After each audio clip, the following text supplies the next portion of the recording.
Welcome to the Tipping Point Show. I'm Jimmy Evans. I'm joined today by Dr. Mark Hitchcock, who is a contributor here on endtimes.com. He has his own podcast, Marking the End Times. We're talking about what's happening right now in Israel, the things that are in the news right now, and where is all of this headed. We're also going to be answering questions in the subscriber-only portion. We're talking about the end times, the tribulation, Israel, all of the things, the rapture, some very important information, so we want you to stay tuned. Also, if you're watching on YouTube, subscribe. There's a subscribe button right there. Subscribe to this channel and also like this channel. When you subscribe, it just means you get everything that comes out from us. It also, when you like it, it means that other people find out about it and you're helping somebody else. Also, just want to remind you, at give.endtimes.com, you can give to this ministry. If we've been a blessing to you, if we've touched you in some way and this is meaningful to you, go to give.endtimes.com. You can give a one-time gift. No gift is too small, no gift is too large. Also, you can make a recurring gift and help us build this ministry and help this message keep coming back to you and many others. And endtimes.com now, if you haven't subscribed there, go to endtimes.com and subscribe for $7 a month, because we have podcasts, we have articles, we have all types of important information on there all week long to bless you, to encourage you, and to keep you informed on what's taking place. Stay tuned for today's program. It's going to be powerful.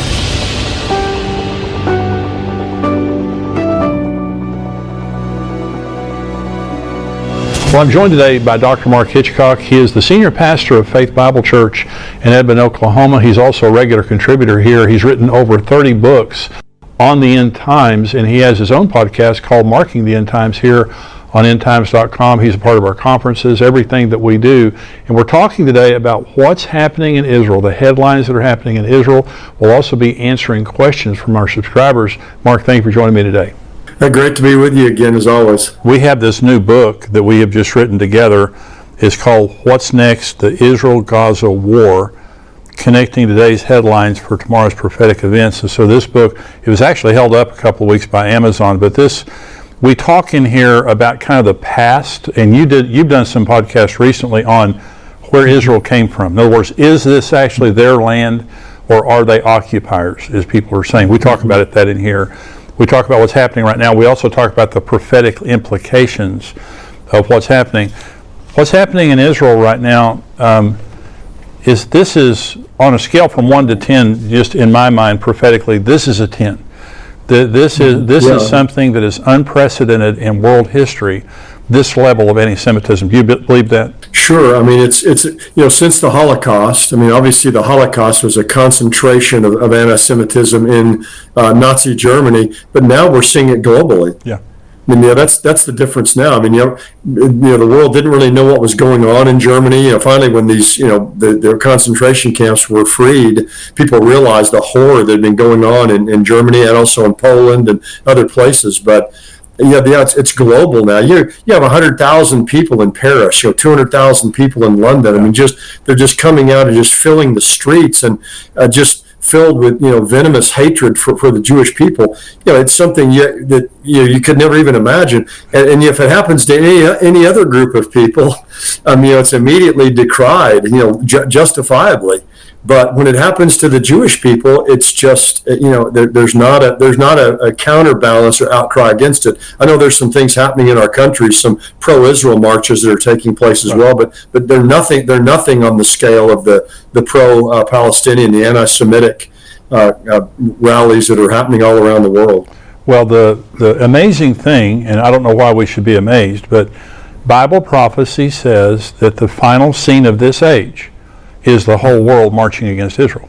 Zechariah 12, other places in the Bible where it says that they've all marched against Israel. So we see today that type of hatred toward the Jews there's already a war going on, but it could become at some point, it will become at some point, an international effort to come and take Jerusalem away from the Jews. Yeah, that's right. I mean, all of these prophecies in the end times really have to do with Israel, with the world hating Israel. you have the Ezekiel 38-39 war where, you know, this Russian-Iranian coalition, they come into the land of Israel, they come against the Jews. God delivers them. You have the Zechariah 12. You have Joel chapter 3, you know, God's going to gather the nations to the valley of Jehoshaphat, you know, the valley of decision. That's the Kidron Valley, right next to right on the east side of Jerusalem. So that's the center point in all the world. And what we see today is it's the center point in the world today. I mean, it's the focal point, it's the bullseye, it's ground zero, you know, whatever you know, metaphor you want to use. And to see it happening today, we've all known, you know, this is going to happen in the end, you know, before Jesus comes back. But to see it it's just like it just suddenly mushroomed before our eyes, really everywhere in the world. It's really, even for those of us who believed it was going to happen and knew it was going to happen, I still think it's shocking. It's shocking. Yeah, October 7th was the match that lit the gasoline that we didn't know how much gasoline was out there, but it's worldwide. So we're going to talk about some articles, some things that are happening in the news right now. This is from Prophecy Newswatch, and the headline says, "Is worldwide Jew hatred setting the stage for the tribulation period?" Let me just read just a few paragraphs here. It says, "Aside from the spiritual paradigm with which Christians view and stand with Israel, most rational people, even unbelievers, would have a sense that sympathizing with Hamas right now is akin to endorsing the kidnap, torture, rape, beheading, and murder of Jews. People who thought that the horrors of the Holocaust were long behind them have suddenly been shaken by a terrifying sense of foreboding as people the world over call for the annihilation of the Jews once again. In the early stages of Hitler's plan to exterminate the Jews, perhaps ordinary people in far-off nations would have pleaded ignorance to the Jewish plight on the basis that the news didn't reach them. However, this time around, the evidence of Jew hatred is there for all to see, since anti-Semites cannot resist posting their abhorrent material online." And so the question that this article is bringing up is the worldwide Jew hatred setting up the tribulation? And what I believe, Mark, and I want to get your take on this. The answer is yes. The answer is we're at the end. You know, we don't know how many days or weeks or months or years we have, but there's no doubt about the fact that these are the birth pains that Jesus talked about. The distress of nations, wars, rumors of wars, earthquakes, pestilence, famines, all those things. We're seeing the intensity of this happening. So the Antichrist, before the tribulation, around the time of the rapture, there's going to be this answer man, the rider on the white horse of Revelation 6. Mm-hmm. And he's going to come in, according to Daniel 9, and he is going to confirm a 7-year covenant with Israel. And so when I think the Psalm 83 war, the Ezekiel 38 and 39 war, Jeremiah 49, all of those things, those could happen any time. I mean, the stage is set for that. But at some point, the Antichrist is going to arrive on the scene and solve the problem. What do you think about, do you think the Antichrist is around right now? You think that he could show up sometime soon? Well, yes. I mean, you know, if the Lord's coming's in the next 30, 40, 50 years or so, he has to be alive somewhere, because he's not going to be a teenager when he takes power. He's probably even in his 20s. He'll probably at least be 30s, 40s, 50s, somewhere in that range. So, you know, and you look at our world today. I mean, how much longer can the lid be on the cauldron? I mean, it can't stay on very much longer. So I mean, you know, no one can say, oh, yeah, for sure the Antichrist is alive today, but by everything that we can see today, we'd have to believe the Antichrist is alive somewhere on the earth today, lurking in the shadows.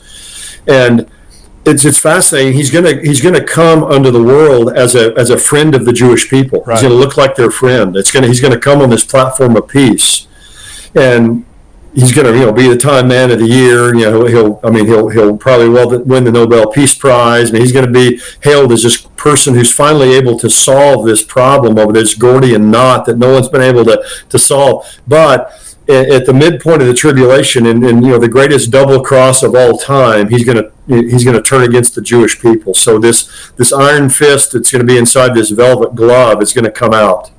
And he'll be the ultimate anti-Semite that the world has ever seen. He'll be, you know, totally inspired and totally energized by Satan, probably indwelled by Satan. So he'll be, you know, Hitler plus. And it's going to be the worst time for the Jewish people. You know, what we see today, the Bible says that, you know, 2/3 of the Jewish people are going to be cut off during the tribulation period. That's a stunning, there's almost 15 million Jews. That's 10 million. That's more than the Holocaust. Right. And people think, well, how could that ever happen again? Well, you look at our world today and just this global hatred for the Jewish people that's taken place. We can see how it will happen, and how the Antichrist, as a person coming up in this whole situation now, will lead the world in this anti-Semitism. It's interesting that, I don't know if a lot of people have read the Hamas charter, but I read it last night, the Hamas covenant. It's these 36 articles. It was written in like 1988. That is the worst thing I've ever read in my entire life. Wow. It's the most virulent anti-Semitic. It's filled with conspiracy theories. There can be no negotiation with the Jewish people. Right. I mean, it's the most categorically I've read Mein Kampf. It's way worse than Mein Kampf. Wow. And by the way, recently there's an article that says that Israeli soldiers have discovered copies of Hitler's book Mein Kampf in a children's room that was used by Hamas. So they've been discovering copies of Mein Kampf there in Palestine, which again, it all comes from the same thing. It's fascinating. The Hamas was incubated back in the Muslim Brotherhood, which was founded in 1928. And one person I read this week said it arose in the same intellectual firmament as German Nazism and Italian fascism. Oh, wow. So it came about, the Muslim Brotherhood, at the same time. It's kind of incubated in this same period of time, in this anti-Semitism that we see in our world today that's increasing. But back then, you had anti-Semitism, kind of most of the world stood against it. And today we just see it, it's something that's hard to believe, but it's obviously a clear setup for what's coming. Yep, absolutely. So this is, you're talking about anti-Semitism. Children are being indoctrinated in this, and of course we see it on the university campuses. But this is an article, Prophecy News Watch. It says, parents, do you know what your kids believe about Israel? And it says, global TikTok post for the Israel-Hamas war. So this is TikTok, and the source of this is Axios. Stand with Palestine has 210,000 posts. Stand with Israel has 17,000 posts. And it says here, according to a Harvard-Harris poll, 51% of Americans aged 18 to 24 believe Hamas was justified in its brutal terrorist attack on innocent Israeli citizens on October 7th. What about those under the age of 18? What do they think about Israel? A recent article in the Jerusalem Post explained that around 6 individuals, some associated with Hamas and collectively boasting more than 100 million social media followers, have been waging a propaganda campaign against Israel on various social media platforms since the start of the Swords of Iron War of October 7th. And it goes on here to talk about TikTok and how TikTok is influencing young people, but the majority of young people today side with Hamas and believe that their attack was justified. That's very troubling. Well, it is, but I think all of that comes from this whole paradigm that people are being taught today. Young people are being taught against the oppressed and the oppressor. And if you can convince somebody that someone is an oppressor, then everything they do is bad. And if someone's oppressed, then everything they do is good. And so the whole world has been kind of framed in this light.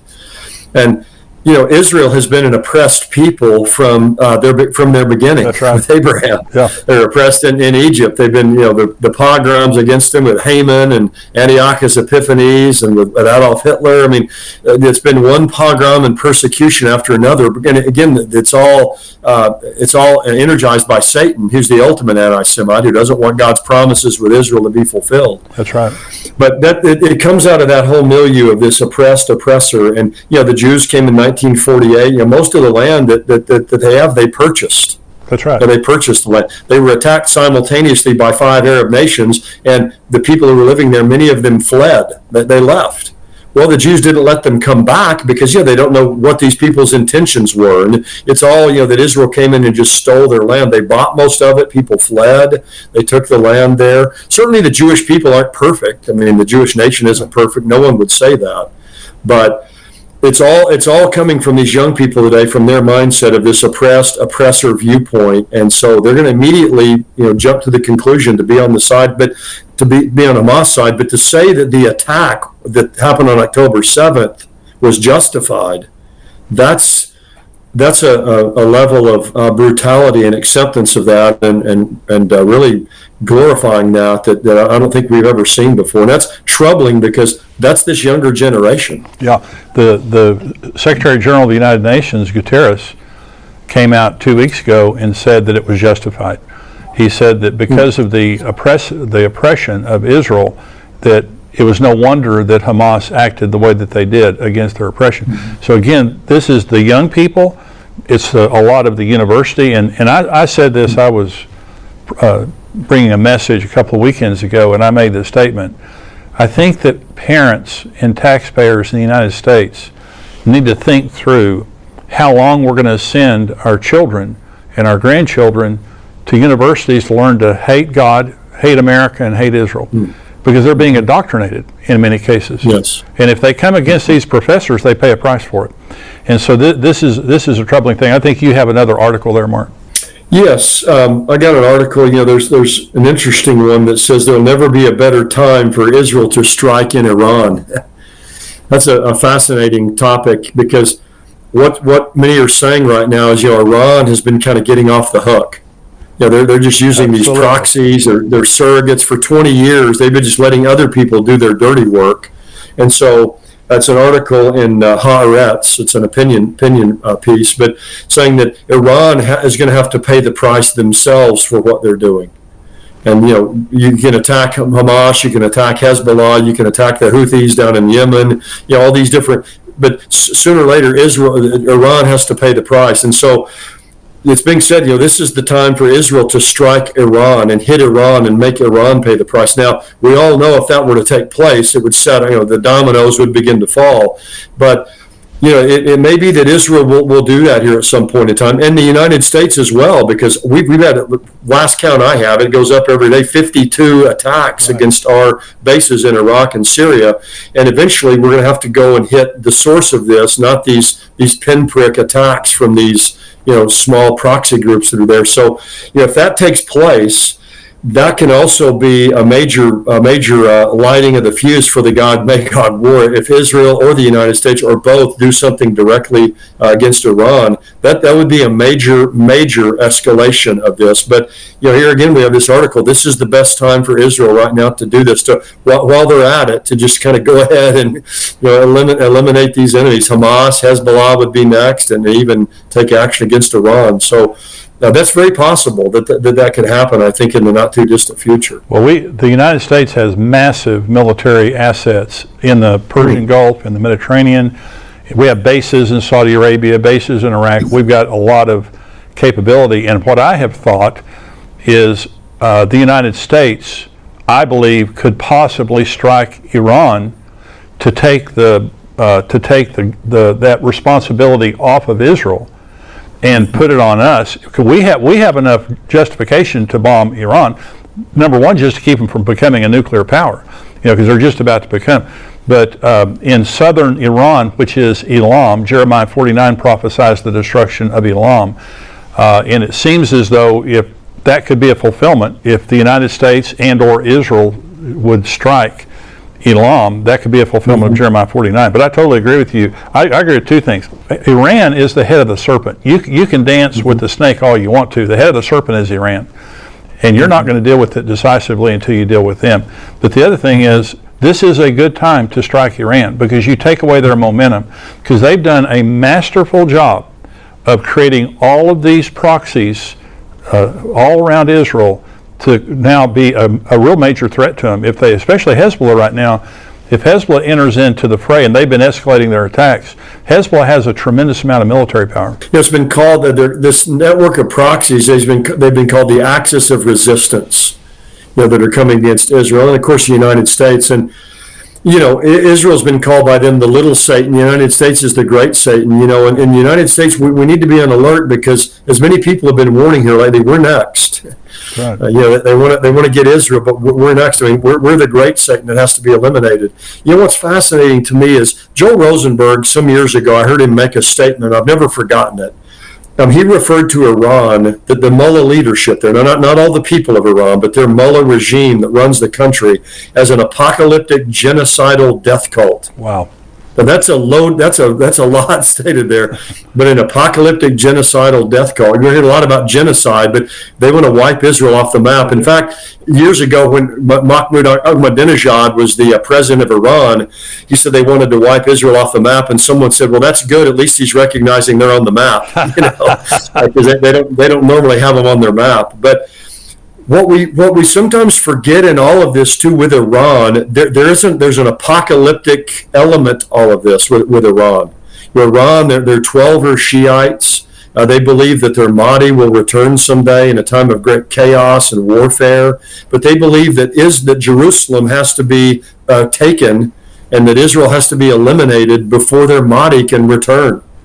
So there's an entire apocalyptic element to all of this that I think many people in the West who just see this as a kind of a political or a military war don't see this element to that, and they believe that they can hasten and accelerate the coming of their Mahdi by destroying Israel and capturing Jerusalem. So that whole idea of it's a genocidal death cult, but this apocalyptic element's there, and it's throughout all of Iran's actions. And I think we need to take that into account. This is part of their setup for their view of the end times, which they believe they can bring to pass. Yeah, they are motivated by something greater than a military problem or a political problem.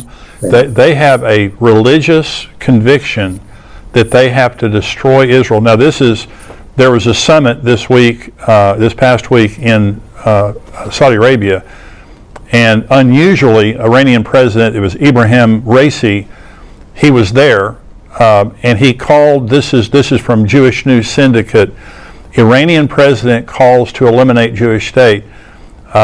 Iranian President Ibrahim Raisi called on Saturday for the creation of a Palestinian state from the river to the sea, a genocidal rallying cry necessitating the destruction of Israel.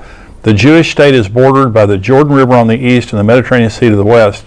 Raisi made the threat in Saudi Arabia at a summit of Arab and Muslim leaders on Israel's war against the Hamas terror group. And this is quoting him now. The only solution for this conflict is the resistance continuing against the Israeli oppression until the establishment of a Palestinian state from the river to the sea. Raisi also called for the West to sanction and boycott the Jewish state, for charges to be leveled against Israel and the United States at the International Criminal Court, and for inspections of the Jewish state's nuclear facilities. So this is, he wants Israel to, he's just coming out openly and saying it. And again, Mark, this is the power behind all the proxies that are causing the immediate problems for Israel. They want Israel destroyed. And so this is in the headlines.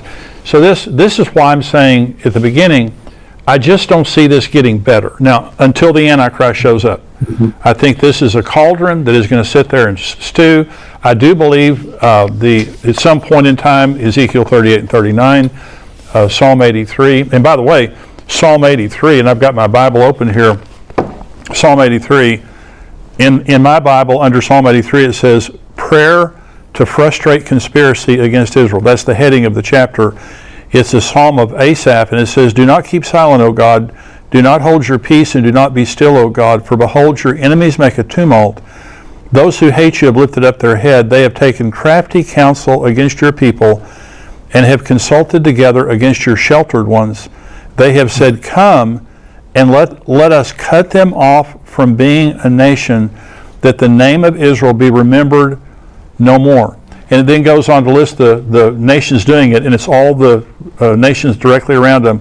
But it says here, Gebal, Ammon, Amalek, Philistia, and the inhabitants of Tyre, that is the Gaza. Assyria is also joined with them. They have helped the children of Lot. So what we're seeing right now is a conspiracy. It's a coalition of nations saying, let's destroy Israel. Let's cut them off from being a nation. That's what Iran is saying. That's what their proxies are saying. This isn't just a war to get land. This is an effort to destroy the nation of Israel. That is Psalm 83. So whether we're seeing the beginning of Psalm 83 or whatever, This is a conspiracy to destroy the nation of Israel completely. Well, that's right. Iran believes in their Shia apocalyptic view that they believe that Israel has to be taken and Jews worldwide have to be destroyed. And that's why all this talk of a two-state solution is just totally a total fallacy. You know, they want to go back to 1967 borders for a two-state solution. Well, what happened in 1967? Israel was constantly being attacked. That's so. Right. That's just a total smoke screen. You know, to have this two states. So they don't want it. As you just read in that article, that the president of Iran, the Ayatollah there, they don't want a two-state solution. That's right. That's from the river to the sea. Right. They want Israel eliminated. All the two-state solution is, the so-called two-state solution people talk about, is just a step, one more step to wiping out the Jewish people. And if the Jewish people give up the Golan Heights, if those who've been to Israel, they're finished. Yeah. So that's the goal. It's the total eradication of Israel, and that's what the Bible says. That's where the Bible says everything is headed. And the Antichrist will be Satan's final instrument to try to bring that to pass. But the good news is that ultimately God will deliver his people. They will be preserved, and God will fulfill his covenant with Abraham, Isaac, and Jacob, and with his descendants. And so that's the good news. God's ultimately going to prevail in this, but it's going to be there's a lot of terrible things that are going to happen before we get to that point where God delivers Israel. So Israel is in a major ground operation right now in Gaza. I think they've had 4,300 strikes in Gaza so far militarily, killed a lot of the terrorists. The Prime Minister Netanyahu has stated openly that when this is over, they're not giving control of this back to obviously Hamas or the Palestinian Authority, that Israel will occupy Gaza. I don't know if it's indefinitely, but this adds another dimension to the problem already. A two-state solution says that East Jerusalem, the West Bank, possibly the Golan Heights goes back to Syria, but a two-state solution just means they had already given up the Gaza. Now they're taking it back, is what Netanyahu is saying. Then you have East Jerusalem. What do you think the significance of that is, that Israel is taking control of Gaza? Well, it's just going to continue. The outcry in the world is just going to become greater and greater against that. Because again, it's just going to reinforce this idea. Well, they're occupiers. They're the oppressors. Israel's been out of Gaza since 2006. They have their own government there. In fact, a friend of mine just sent me a picture, our guide in Israel, Ronnie Cohen, of the Golani Brigade inside the headquarters of Hamas in Gaza City. They've taken that. So they've taken but it's just going to increase this idea, that they're the oppressors. But Israel's been out of there since 2006, that they've had their own government. Yeah. Gaza, with all the money they've received, the three leaders of Hamas combined are worth $7 billion. Oh my gosh. Yeah, the main two leaders are each worth $3 billion. The third in command is worth $2 billion. So the commanders of Hamas, the three leaders, are worth $7 billion. Where's all this money that's been going in there? Where's it been going to line their pockets? Gaza should be a resort. It ought to be like Qatar. It ought to be like these beautiful places in the Middle East. All the money that's flowing in there, they can do whatever they want there. But they have a venomous, satanically energized hatred for Israel that blinds them to everything else. But that's the problem when Israel, if Israel stays there and occupies that area for some period of time, it's just going to reinforce this idea that Israel are occupiers, and it's just going to ratchet up even more the anti-Semitism in our world today, tragically. But they have to do that to protect themselves. Yeah, well, this is a no-win situation for Israel. It is. It's a no-win. There's nothing they can do right in this situation. We're going to go to the subscriber-only portion of the program right now, but before we do that, let me tell you, Mark and I have our new book, What's Next? The Israel-Gaza War, connecting today's headlines to tomorrow's prophetic events. It's talking about what's happening right now in Israel, in the Middle East, and the prophetic implications. If you don't have a copy of this, go to Amazon.com and you can get a copy of this book right now. Let me also say, if this program has been a blessing to you, maybe even if you're a subscriber, I want you to give. I want you to consider helping us out financially. We're expanding as a ministry. We're trying to add new features and new people on the site. And so you can go to give.endtimes.com. You can give any size gift. No gift is too small. No gift is too large. And also you can give a recurring gift. If you want to give every month or every quarter, whatever, you can make your gift a recurring gift. So go there right now if you haven't already. If you're not a subscriber, go to endtimes.com